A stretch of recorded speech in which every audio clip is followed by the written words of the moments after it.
Glomerulonephritis क्या चीज़ है?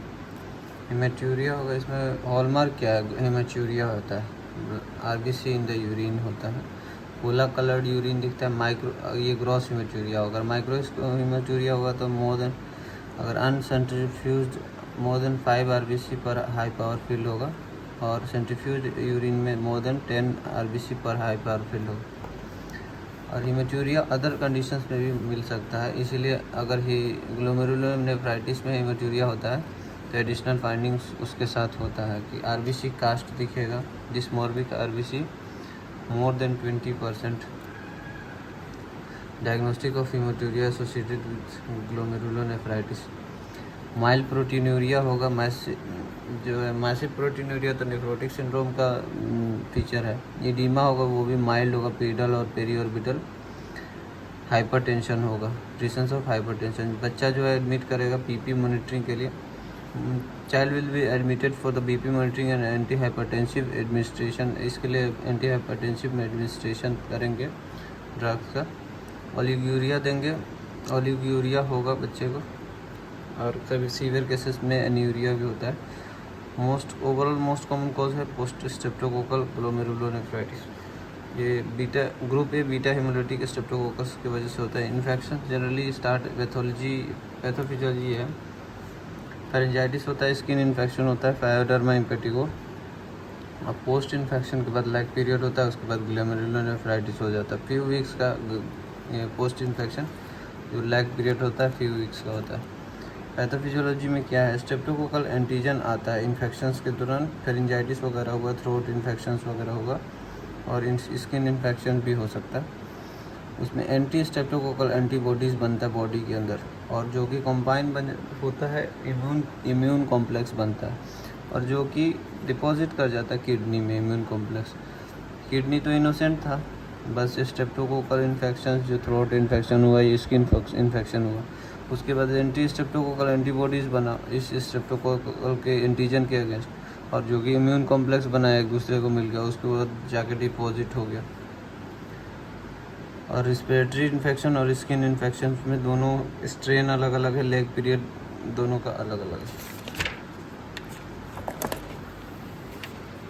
Features क्या क्या होगा? Features of post streptococcal glomerulonephritis. सबसे पहले तो school age going children 5 to 8 years में होगा। इन्वेस्टिगेशंस क्या क्या करेंगे?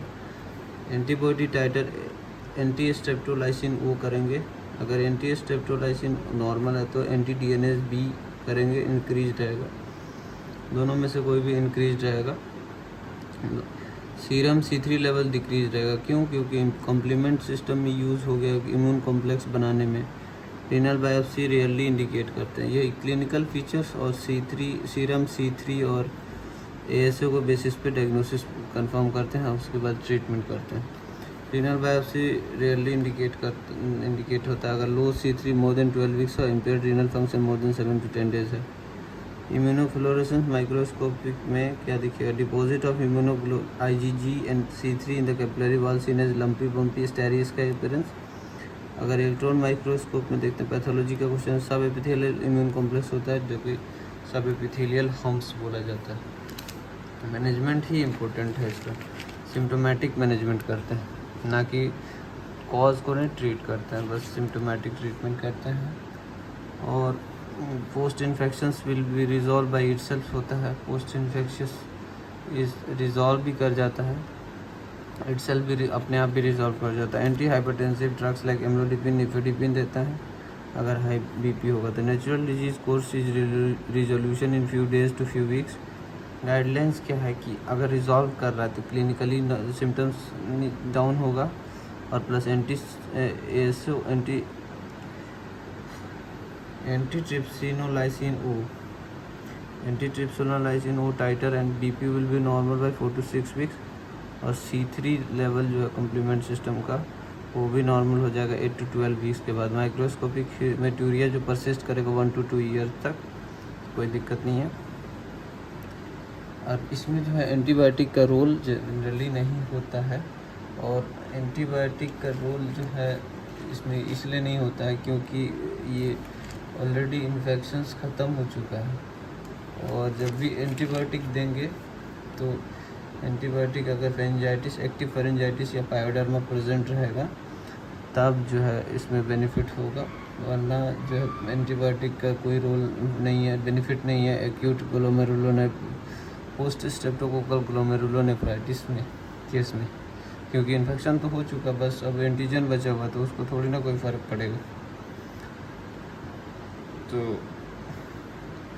और डाइट में हाइपरटेंशन का मैनेजमेंट के लिए सोडियम, पोटेशियम और फ्लूइड रेस्ट्रिक्टेड करेंगे, और ताकि आप अनटिल जब तक ब्लड में यूरिया लेवल डिक्रीज ना हो जाए और जो है यूरिन आउटपुट नॉर्मल ना हो जाए जब तक। ओवर हाइड्रेशन ये डेंजरस कॉम्प्लिकेशन है जो कि कर सकता है, हाइपरटेंशन को प्रिसिपिटेट करता है, लेफ्ट वेंट्रिकुलर फेलियर को, और डायरेटिक्स दिया जा सकता है अकॉर्डिंगली। और हाइपरटेंशन को मैनेजमेंट करना है, बीटा ब्लॉकर्स, इमरजेंसी में अगर कोई आएगा तो लेबेटालोल या आईवी नाइट्रोक्लोसाइड देंगे। अगर लेफ्ट वेंट्रिकुलर फेलियर होगा तो हाइपरटेंशन कंट्रोल करेंगे, आईवी फुरोसेमाइड वगैरह, रेस्पिरेटरी सपोर्ट देंगे पॉजिटिव एंड एक्सपिरेटरी प्रेशर के साथ, और डायलिसिस भी करते हैं सीवियर केसेस में।